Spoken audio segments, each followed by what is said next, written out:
Nama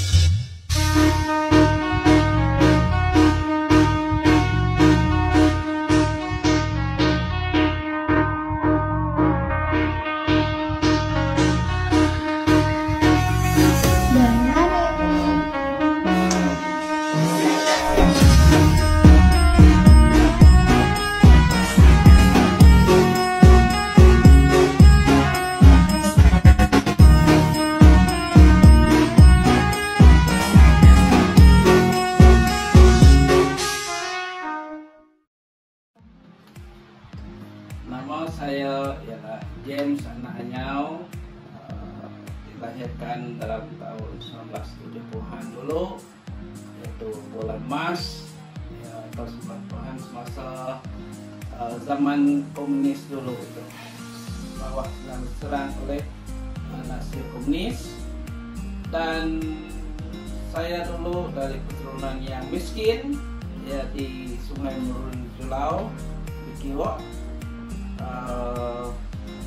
Saya mula masuk ke Gajah Tak 1 dalam tahun 1978, yaitu berdasarkan kepada masa umur saya masa itu adalah 8 tahun, disebabkan sekolah dulu agak sukar dan jauh dari sekolah pajak. Tambahan juga tak ada jalan yang sesuai, jalan yang sangat sukar untuk pergi ke sekolah, terutamanya kami pakai jalan darat, membawa beg, membawa kayu api, dan sebagainya.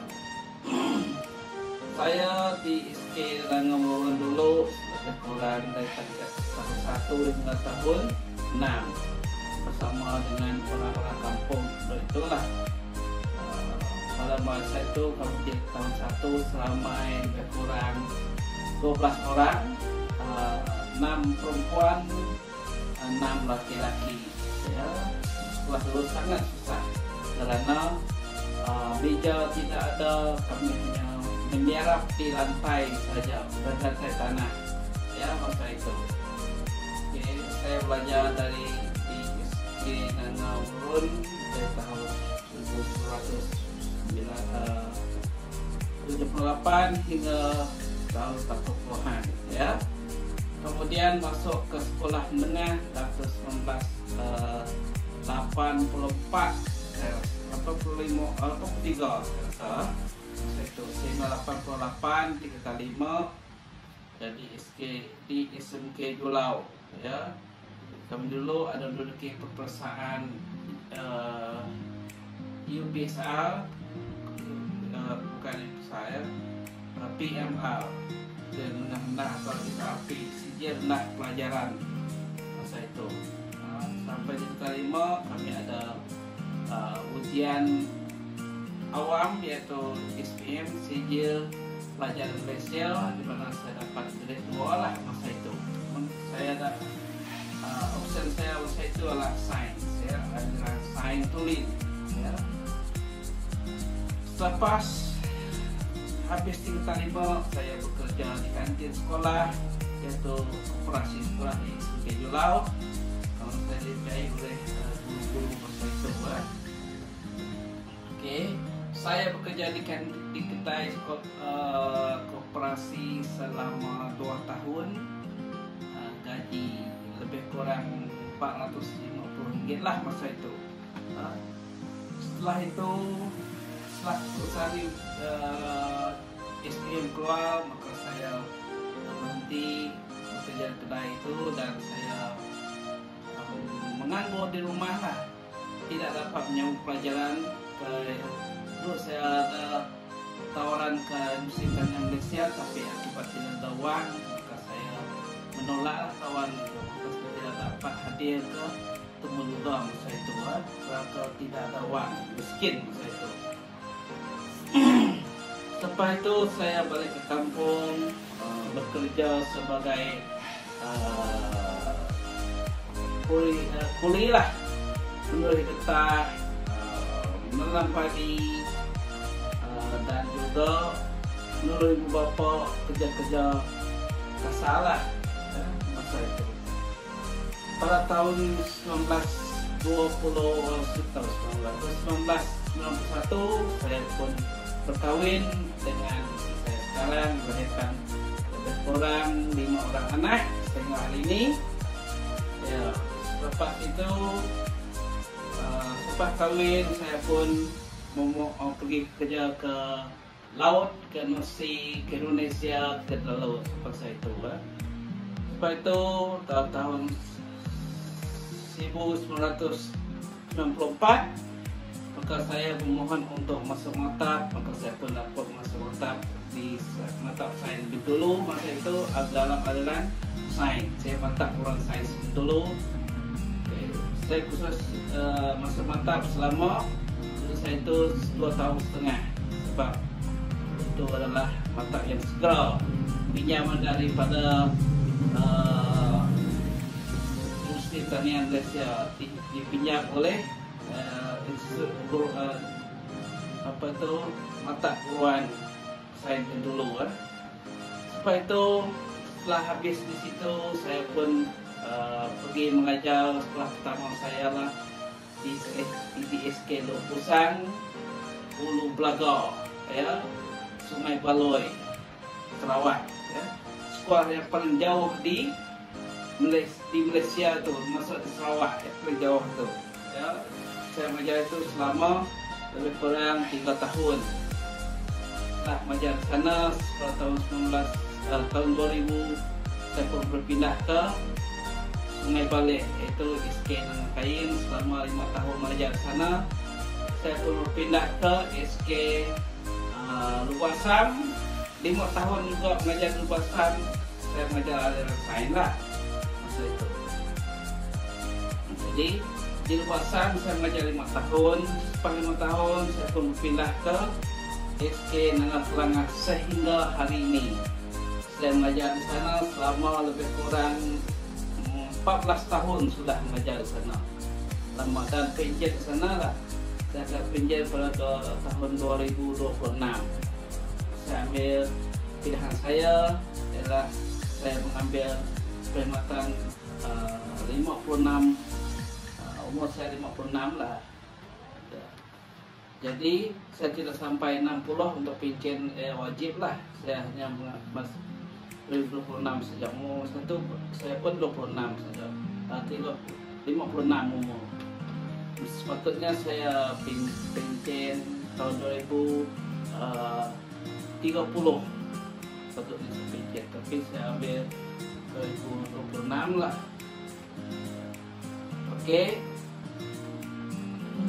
Jumlah pengalaman saya mengajar selama sains, ya. Subjek utama yang saya ajar adalah mata pelajaran sains selama 28 tahun saya mengajar sains dari sekolah dari Lok Pusang dulu hingga ke ISKN kelas 4 sekolah. Saya belajar dulu ada MPSal, sekarang tidak ada PPD dan berasaskan pilih pelajar, sekarang tak ada lagi MPSal. Okey.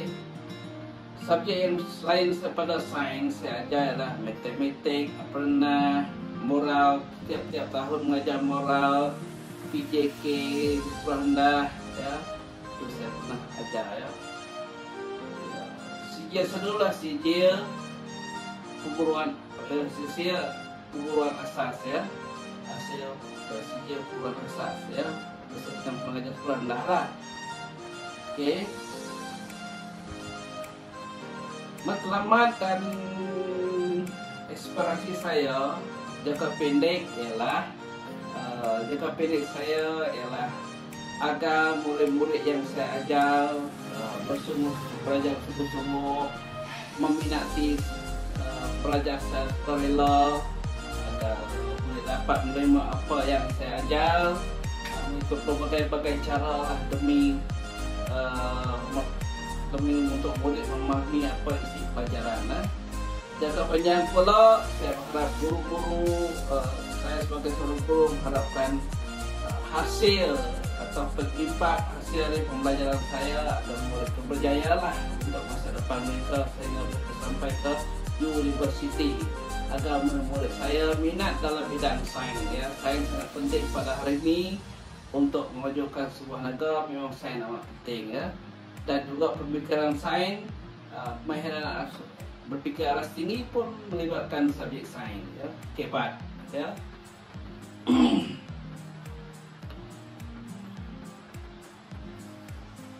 Keunikan diri yang membuat mereka kesemuaan seorang guru itu adalah ikut pewatakan mereka, ikut psikologi untuk mengajar kanak-kanak, psikologi kanak-kanak lah. Sejak tahun dulu di maktab kita diajar oleh psikologi kanak-kanak, John Piaget, Pollock, Bruno, itulah teori yang diperhatikan semasa di sekolah. Di sekolah kita harus banyak perangai, banyak sikap, yaitu kadang kita menjadi seorang kanak-kanak, kadang-kadang kita menjadi seorang dewasa, kadang-kadang kita menjadi polis, kadang-kadang kita merawat murid menjadi dokter, kita yang merawat, ya. Kadang kita menjadi seorang pendidik yang pandailah memajukan diri, ikut kerana kanak-kanak. Kalau kanak-kanak macam itu, kita ikut juga perangai mereka supaya kita dapat menyesuaikan diri dengan kanak-kanak, ya, di sekolah tengah, ya. Kita boleh menjadi sebagai seorang bapa, itu sebagai seorang pendidik lah. Banyak, ya, tahap kita semasa di sekolah, ya. Kadang-kadang dia sebagai polis itu semasa kita mencari kesalahan murid yang bersalah, ya, menyiasat murid yang bersalah, contohnya murid yang membuli, murid yang nakal, murid yang bergaduh, murid yang macam-macam perenah murid yang berlaku di sekolah. Jadi kita semasa itu kita sebagai polis. Kalau ada murid berlaku kemalangan, kita juga sebagai seorang doktor atau jururawat. Murid yang luka itu kita balut, kita rawat dia, hantar ke hospital. Itulah kita sebagai seorang dokter, seorang jururawat, seorang dresser, ya. Itu tugas seorang guru memang unik di sekolah menengah, ya. Terendah pun sama, ya. Pengalaman saya mengajar sejak dulu dari Lombusang hingga ke ISK Negeri Kelangas, yaitu lebih kurang 28 tahun pengalaman saya mengajar sudah, ya. Yang paling menyenangkan ialah saya mengajar di Lombusang dulu, yaitu bahasa kami tidak sama, ya. Lombusang bahasa kami menggunakan kenyah badan, ya. I ngadan itu maksudnya siapa nama awak, itu yang dulu. Kemudian ikut mencam pisau kenyah, maksudnya anda pandai cakap kenyah, itu maksudnya. Itu yang unik lah, yang semua di ISK Lombusang dulu, ya. Di sana pengalaman yang paling menarik ialah semasa mencari haiwan-haiwan. Memang banyak di Lombusang sana. Jadi itulah paling menarik tentang pengalaman saya mengajar di Lombusang. Sampai hari ini saya mengajar di sekolah saya sendiri, yaitu ISK Negeri Kelangas. Perkara yang paling menyenangkan, kenangan paling manis di sekolah ISK Negeri Kelangas ialah mencari siput sedut. Itu dia. Di mana Sungai Kelangas paling banyak siput sedut menggunakan bubu ataupun bubu botol minuman itu, ya. Sangat suka siput sedut termasuk dalam botol yang diumpan dengan siput panjang itu pengalaman paling menyenangkan. Okey. Yang terakhir harapan saya ialah agar bakal guru yang sekarang ini sedang belajar di institusi punya, ya, di universiti Quran Razak, agar mereka mengambil pengalaman belajar psikologi kanak-kanak, bersabar, macam mesti mencapai keputusan yang baik, sekurangnya 3 lah pointer dia, 3 ke atas untuk mendapat tahap yang lebih tinggi lah, supaya dapat diambil bekerja sebagai seorang guru, mulai jadi seorang profesion keguruan yang amat mulia lah dari segi perkhidmatan kita. karena seorang guru ini adalah merupakan menjadi tunjang kepada pembangunan negara. Jadi modal insan yang paling penting adalah kita lah yang melakarnya dan bentuk dari tepung barulah sampai ke hujungnya. Bentuk buluh biar dilubung biar murid itu boleh melakukan sesuatu yang berguna kepada mereka sendiri. Oleh itu guru-guru sekarang harus bersemangat, mempunyai etika kerja yang baik untuk menjadi guru nanti. Jangan mula-mula lah, supaya kita betul-betul menikmati gaji kita dengan cara yang terbaik. Ya. Gunakanlah kemampuan kita yang ada semasa kita belajar di sisi keguruan. Gunakan sepenuhnya kanak-kanak, kemudian perangai yang baik, profesion yang mantap, ya, kita mesti khusus, kemudian aplikasikannya masa kita mengajar nanti. Harapan saya semoga guru-guru berjaya mencapai perusahaan yang cemerlang dalam latihan kamu semasa di Ibn Razak ini. Sekian, terima kasih.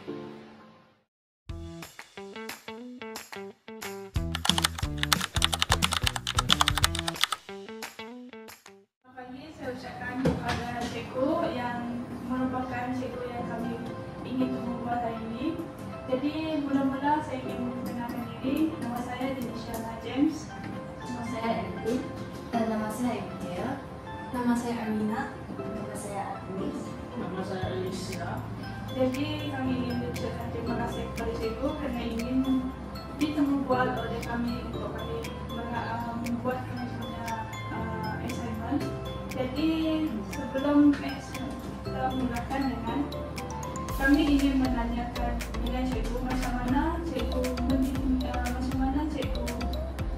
membuat pengajaran dan pembelajaran di sekolah cikgu ataupun dengan murid-murid cikgu. Jadi untuk soalan pertama, bagaimanakah cikgu mendefinisikan konsep pengajaran yang berbeza dalam konteks belajar cikgu? Selamat pagi semua.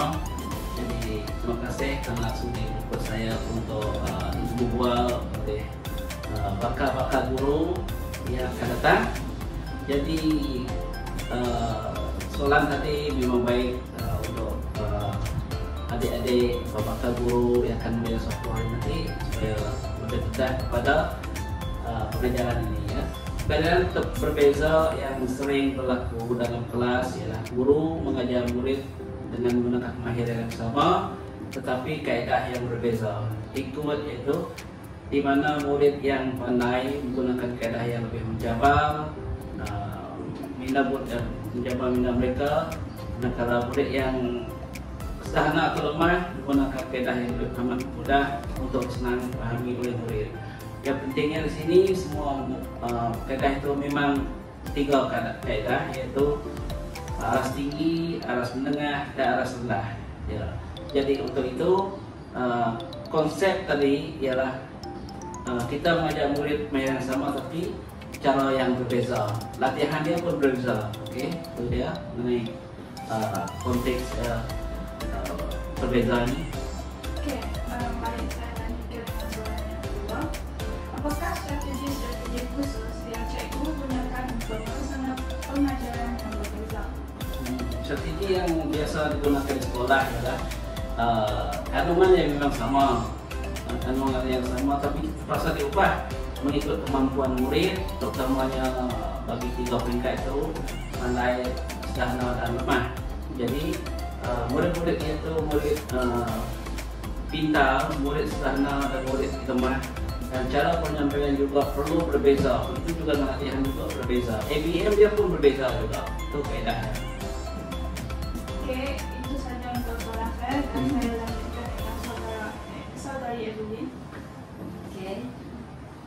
Untuk soalan yang ketiga, bagaimanakah cikgu mengatasi keperluan individu setiap murid dan menyesuaikan pengajaran untuk memenuhi keperluan tersebut? Ya, terima kasih. Pesanan boleh ya murid ikut murid yang berbagai dapat dilakukan dengan memberi beberapa sirilah soalan. Ya, soalan kita uji dulu, setelah kita belajar uji, setelah beberapa ujian atau latihan kita mengenal pasti kelaskan murid pada 3, yaitu menengah, yaitu pandai, sederhana dan lemah. Ya. Jadi dengan kaedah itu maka kita dapat mengetahui tahap mana murid itu setelah beberapa ujian ataupun soalan ataupun latihan yang berbeza-beza. Untuk pengesanan ini kita perlu menggunakan latihan yang sama, soalan yang sama, supaya mereka tahu aras mana. Kalau dia dapat jawab semua, memang itu aras mana, aras atas, aras tinggi. Yang kadang-kadang ada soalan dia dapat 5-4 soalan itu menengah lah. Kemudian yang hanya 2-1 saja itu alhamdulillah itu soalannya. Setelah SMA kita latihan mereka itu baru kita dapat memberi kelasan kepada 3 itu. Ya. Setelah itu dikelaskan mereka sudah merancang strategi yang sesuai. Maksudnya wujudlah pengajaran berbeza di situ ataupun pembelajaran yang berbeza ikut aras murid. Jadi semua yang kita buat termasuk rancangan mengajar, termasuk latihan, termasuk juga ABM atau bahan bantu mengajar berbeza juga supaya murid dapat mengenal pasti apa yang diajar atau objektif pelajaran kita akan tercapai. Sekiranya tidak begitu aras yang sama, mungkin murid yang tidak pandai itu akan tersisih daripada objektif kita pada masa itu. Bagi soalan yang seterusnya, apakah cabaran utama yang cikgu hadapi ketika melaksanakan pengajaran yang berbeza? Cabaran utama mengajar murid dengan kaedah beda berbeza ini adalah penyediaan mengajar. Setiap mengajar hendaklah diubah mengikut tahap penguasaan murid. Kita terpaksa ubahlah di mana setiap murid dikatakan sibuklah kita buatnya kerana kita kalau dulu tak ada sistem itu semua sama rata mengajar secara sama, ABM sama. Sekarang setelah TS25 itu wujud, maka PNP, PDP kita pun berbeza juga mengikut murid itu. Sebab itu wujudnya pengajaran berbeza bersama. Berbagai itu juga kreativiti guru dan kesabaran guru perlu adalah untuk mengajar murid berbagai ini. Mesti sabar, kreatif, inovatif dan juga memerlukan pembaharuan dalam profesi keguruan. Mesti kita belajar khususlah, betul ya. Terima kasih.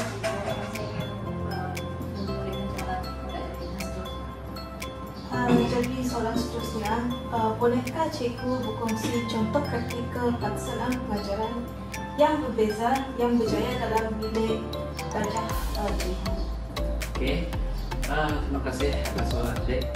Yang paling berjaya dalam pengajaran berbeza ialah dalam bentuk hiburan, permainan. Kaedah ini kita perlu bersama-sama murid menyanyi, menggunakan body contact, body language bersama.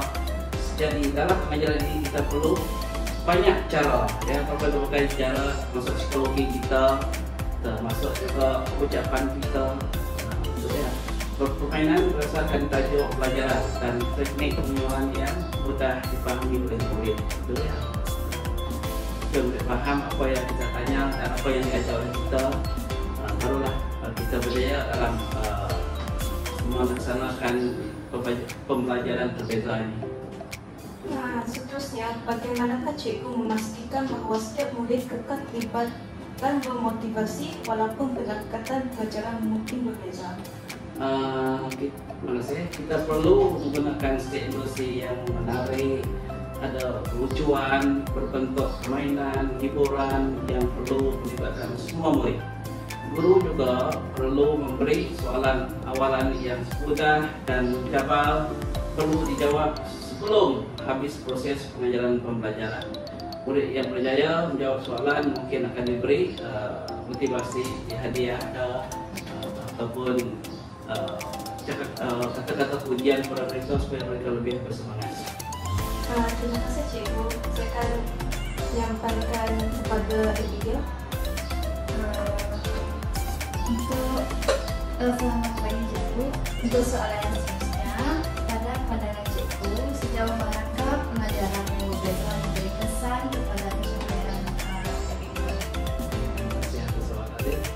Dalam pengalaman saya, mengajar kesan yang paling ketara hasil pengajaran berbeza adalah murid yang pada sebelumnya ada beberapa orang murid kurang mahir membaca dan suka memahami isi kandungan pelajaran telah berjaya menguasai kemahiran membaca dan mereka sangat bersemangat dan mereka mempunyai perasaan ingin tahu tentang sesuatu yang disampaikan oleh guru serta selalu bertanya kepada guru lah soalan. Terusan pilihan sematif pun bertambah baik. Tujuh pula peningkatan tahap penguasaan murid, iaitu tahap sekarang kita ada tahap penguasaan sekarang TP, ada TP 1 hingga TP 6. Mulanya murid itu mungkin dapat TP 1 dan setelah pembelajaran berbeza ini mungkin bisa mendapat meningkat pada TP 2 hingga TP 3 kan. Hasil TP 3 itu TP minimal lah. Semua murid harus dikuasai sebelum mereka masuk ke kelas yang lebih tinggi lagi. TP 3 itu.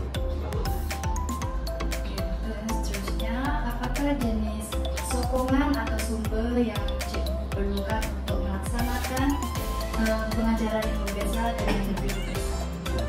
Bahan sokongan yang penting pada hari ini adalah demi membantu guru dan murid untuk memudahkan proses pengajaran dan pembelajaran ialah bahan ICT seperti komputer, laptop bimbit, alat peranti lain, bahan bantu belajar yang senang diperoleh serta liputan internet yang baik dan senang diakses oleh pihak sekolah, guru-guru dan murid-murid. Terima kasih atas jawaban Cikgu. Seterusnya saya akan serahkan kepada rekan saya. Terima kasih Abigail. Soalan seterusnya, bagaimanakah peranan pembangunan profesional dalam membantu Cikgu mempertingkatkan kemahiran dalam melaksanakan pengajaran yang berbeza? Terima kasih atas soalan itu. Sekarang patut kamu sebagai bakal guru lah, ini yang penting ini memajukan diri dalam bidang profesional keguruan. Pembangunan profesional amat banyak membantu guru untuk meningkatkan pengetahuan yang baru demi untuk menambahkan pengetahuan yang sedia ada. Pertamanya menambahkan pengetahuan dalam bidang penggunaan ICT. Yang sekarang ini semua guru macam saya ni memang kurang ICT sebab saya zaman dahulu. Kalau ICT memang saya boleh juga tapi tidak seperti yang sekarang lah, belum kita bakal guru sekarang. Sudah kepada ICT. Seterusnya saya akan memberikan soalan terakhir. Apakah nasihat Cikgu pada Cikgu-Cikgu lain yang mula melaksanakan pengajaran yang berbeza dalam mendidik mereka?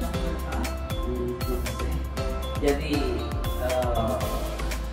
bagi guru yang baru melaksanakan pengajaran berbeza ini, ingin kita memberi galakan ada lebih bersemangat, bersikap rajin, kreatif dan inovatif, bersabar. Ini yang penting, bersabar ini. Ya.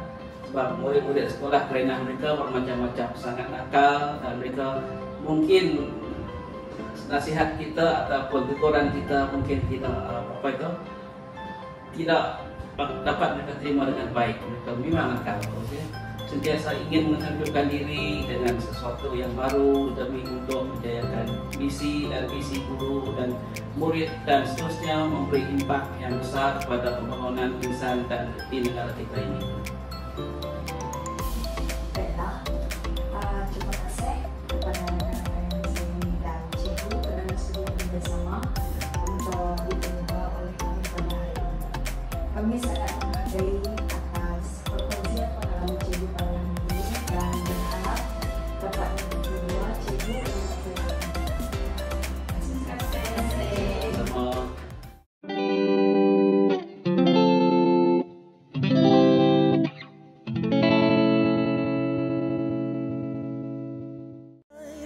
If the world